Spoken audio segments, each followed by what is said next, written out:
Welcome back to our Builds to Beat 5 BC mini-series, where we'll be looking at builds for each color in order to beat the game up to 5 BC, obviously. Now that brutality and tactics are out of the way, it's time for us to move on to our 1.9/2.0 survival builds. However, in this set of builds, I was finding it very difficult to come up with 10 different builds. So much so that for a while, I really only had 7 builds I felt were really worth recommending.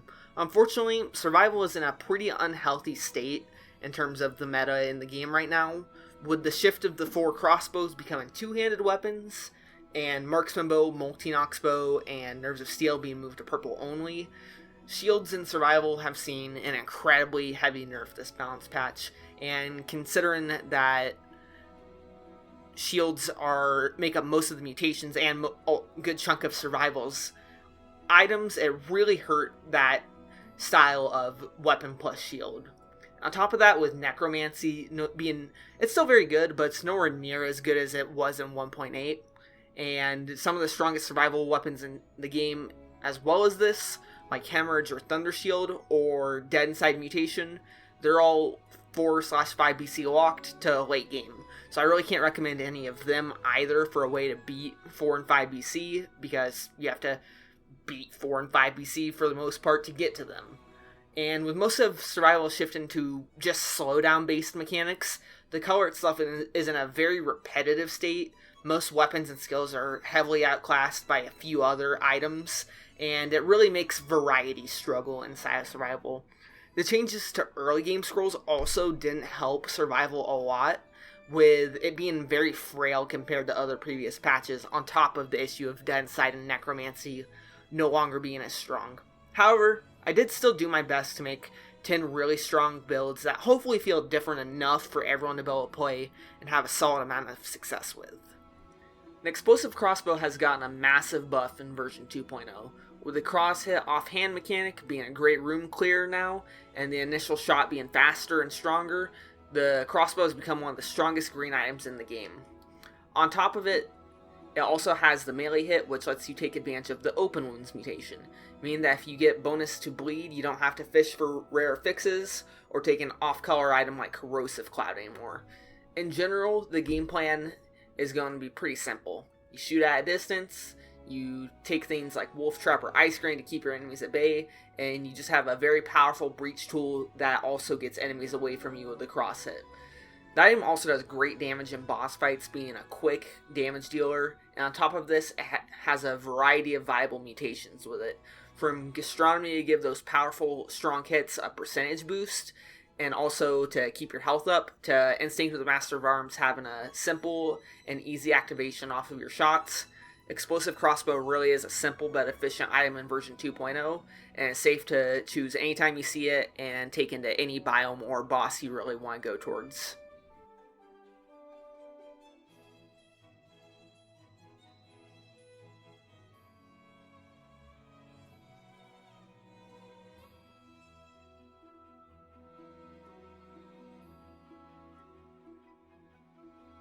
Nutcracker is a very simple item. Getting crits on anything rooted or frozen lets it have a fast and powerful way to shred health bars from elites and any other enemies.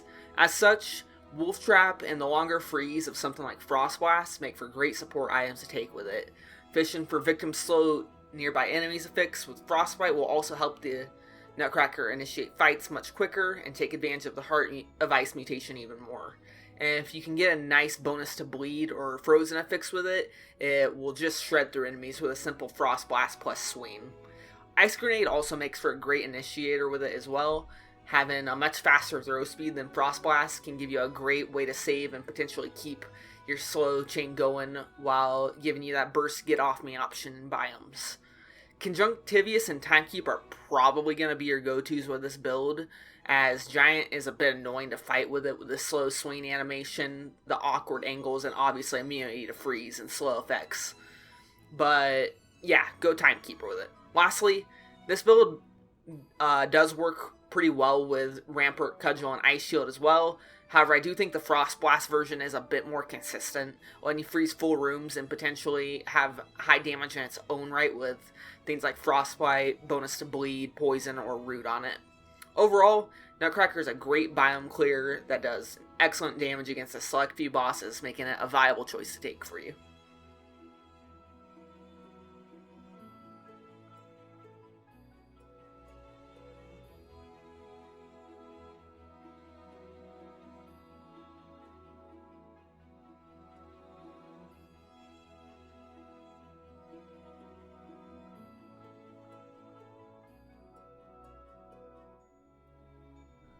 One of the perfect examples of why slowdown is so powerful right now, dual bind and frostbite plus ice shards while keeping a crusher around as well can pretty much make every enemy in the game an entire joke.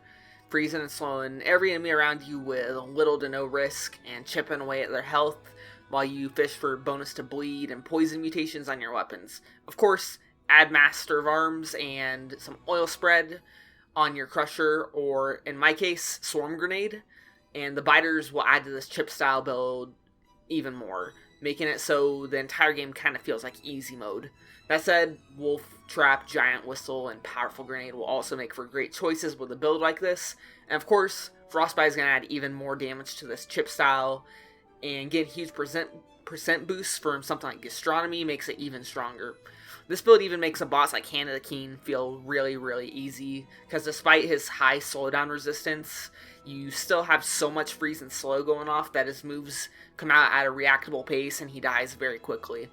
Overall, I think this build is very powerful and easy build to run for most players, and kind of makes the game feel really easy and is a great way to beat 5BC.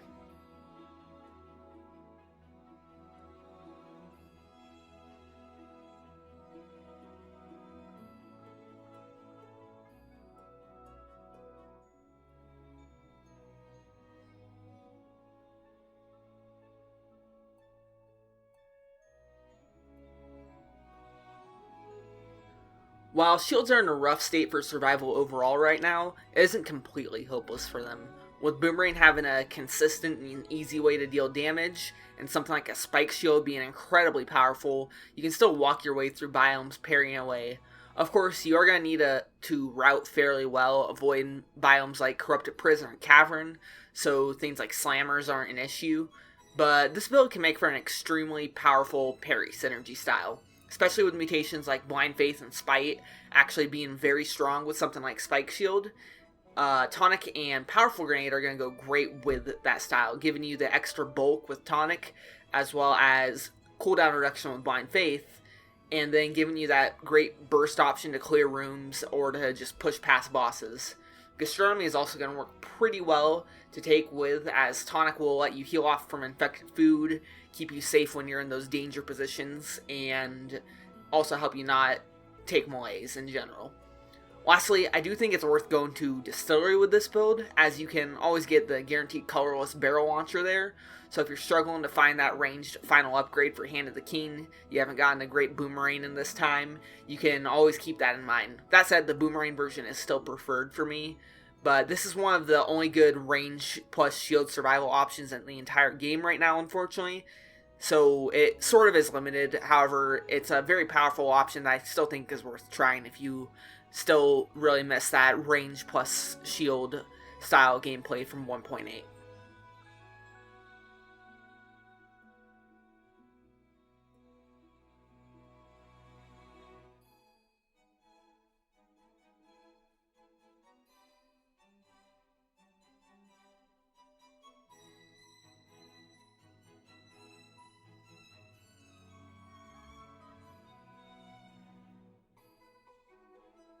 The Tick Scythes from the Bad Seed DLC aren't going to be for everyone, and the recent nerf they got does make it a bit hard to use them, but I still think they're one of the best items at running victims slow nearby enemy effects, moving between large clusters of enemies with Ice Grenade and Ice Armor to get the incredibly powerful crit chains, while they're too slow to react feels very satisfying with them.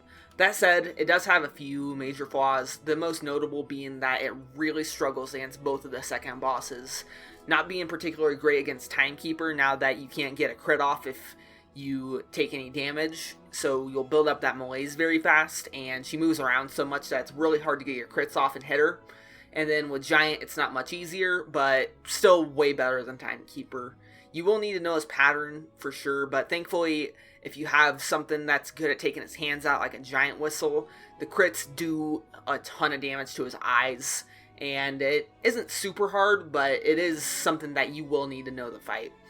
Thankfully, though, the powerful biome clearing of the weapon does make it more than worth the struggle it has against Giant, and is a great item for those players that love the combo-heavy movement of just bouncing between enemies while they really can't react to you. Overall, I do think the tick scythes are still very strong in the game, and just require a bit of learning to know when to swing, and just a bit of practice, and you'll be great with them.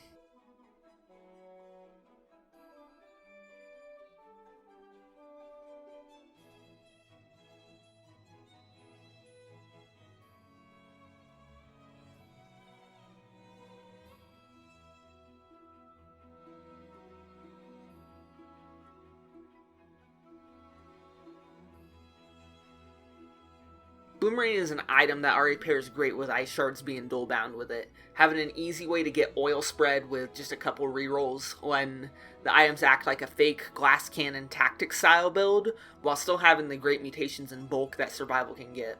At that point, all you really need to do is fish for a lot of damage affixes on your items and use something like a corrosive cloud to buff their power up.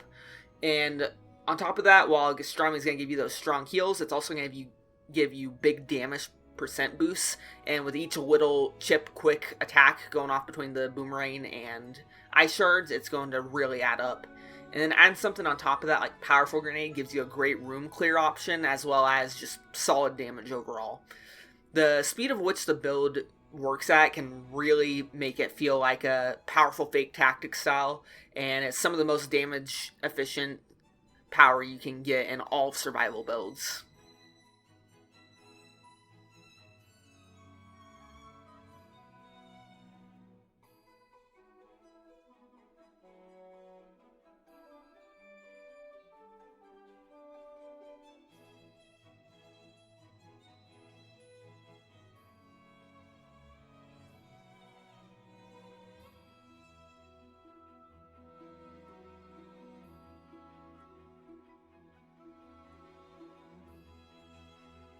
Seismic Strike is an item that in general I think is really bad. However, it is the only item in the game to have instant self-synergy with the Heart of Ice mutation. And with that one thing, it becomes an incredibly powerful cooldown reduction item. When you constantly move between enemies with a powerful grenade and an ice grenade at the same time, which will begin up to a 3-second cooldown reduction removed with every single swing. This basically gives you a super powerful way to just clear biomes with ease, and it also gives you a guaranteed status affix and root, which will make your synergies even easier, especially with the ice grenade having the slowdown and also bleed, and also frozen mutations or affixes that can come with it.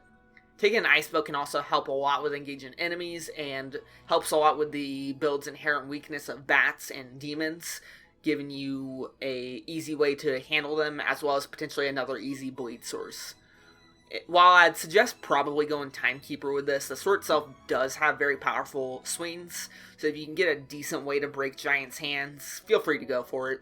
Of course, with the insane cooldown reduction, it does pair great with items like Tonic, Giant Whistle, and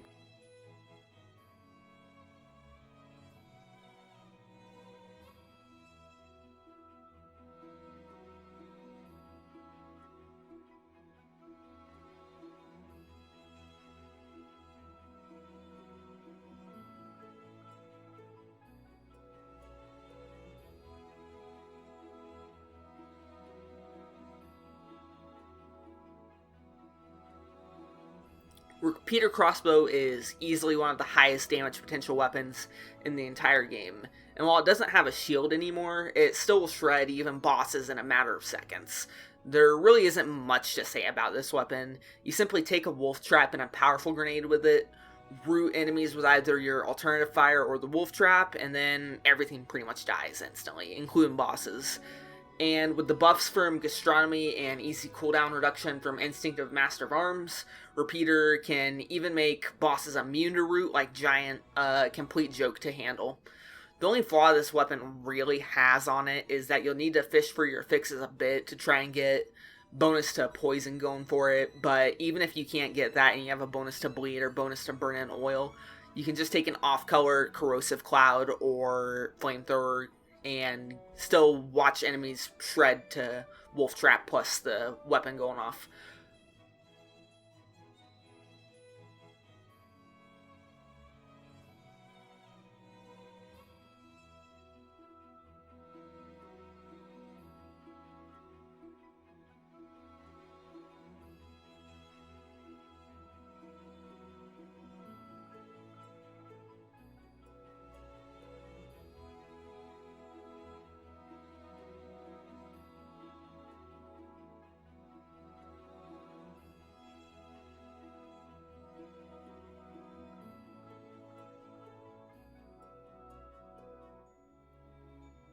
While Mushroom Boy can be a bit inconsistent sometimes with his explosions, and is next to useless against certain bosses like Conjunctivius and Giant, combining him with Swarm makes for a very interesting and powerful summoner type build. Again, bonus to bleed on each of the items potentially can let an Ice Bow sort of let them shred through enemies in seconds, while Gastronomy and Disengage can help keep you safe and also give you those big damage buffs going into bosses like Timekeeper or Hand of the King. Also, don't forget that with Hand of the King, you can take Disengage plus Extended Healing when you have that massive damage increase percentage-wise if he hits you too much, as well as a giant buff in his phase transition, making it for a really interesting take on a damage over time build when you sort of just play at a safe distance with something like Boomerang plus Ice Bow, and having your familiars take out all the scary enemies for you, along with something like Frostbite, extending that damage over time chip build. It is pretty similar to the Frostbite plus Ice Shards build we talked about earlier, but I think with Mushroom Boy bouncing enemies away from you, it gives itself a bit more of a niche of staying at a distance, where the Frostblast plus Ice Shards is sort of a get up close and just overwhelm them with freeze. And I think it's a bit different, and different enough at least to where it's worth trying.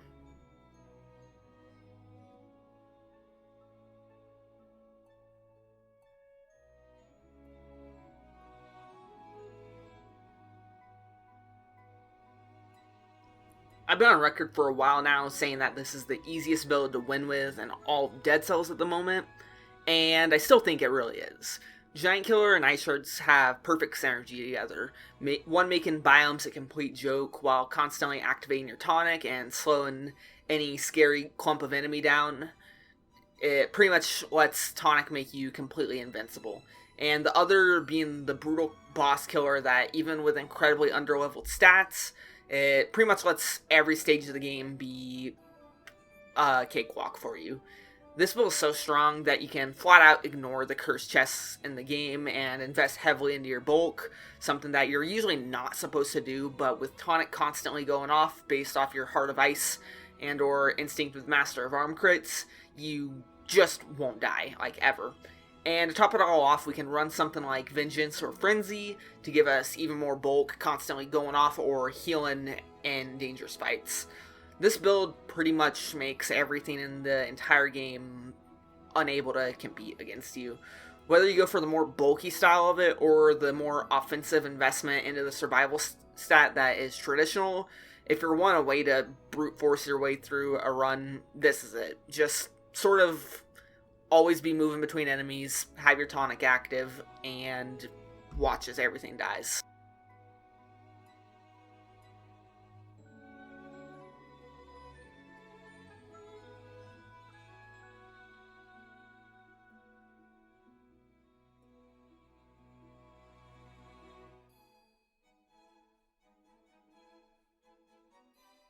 While I do think survival is viable still, I do think this is probably the most unhealthy it's ever been.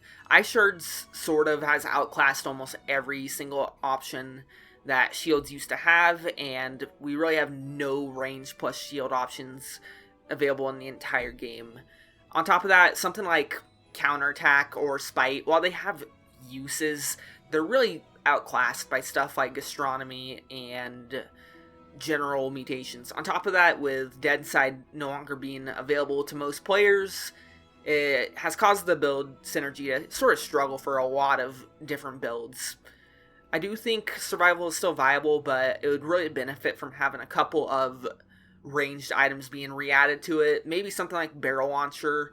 I don't really like it in brutality that much, and think it just pairs really well with survival with the slower animation. Possibly nerf its damage a little bit, that way it'd be more balanced out. I also think Boy's Axe would be a great addition to survival. It's, I believe, the only root item that isn't survival, and then we could just make Nutcracker a green only weapon, I think. I don't really think it has a ton of purpose in red, but I do think that doing all those things, maybe adding Marksman Bow back to survival only, or survival purple split, would help give a bit more of a niche to survival and make it feel a bit more healthy and not rely only on slowdown and freeze mechanics. But yeah, thank you so much for watching, and yeah, that's pretty much it. I think survival will be okay, it just needs a bit more work. It also doesn't help that with two-handed weapons, they don't have any mutations for them yet, which could help a lot, but still, survival with shields really is struggling right now, and I think that's where a big focus needs to be made, because there's no real purpose in running a shield with a lot of these one-handed items. So that's kind of my thoughts, but once again, thank you for watching, and now that I'm done with this, maybe I can move on to a couple other smaller kind of fun series, or get back to the specific guide series. Thanks again for watching, and I will see you next time.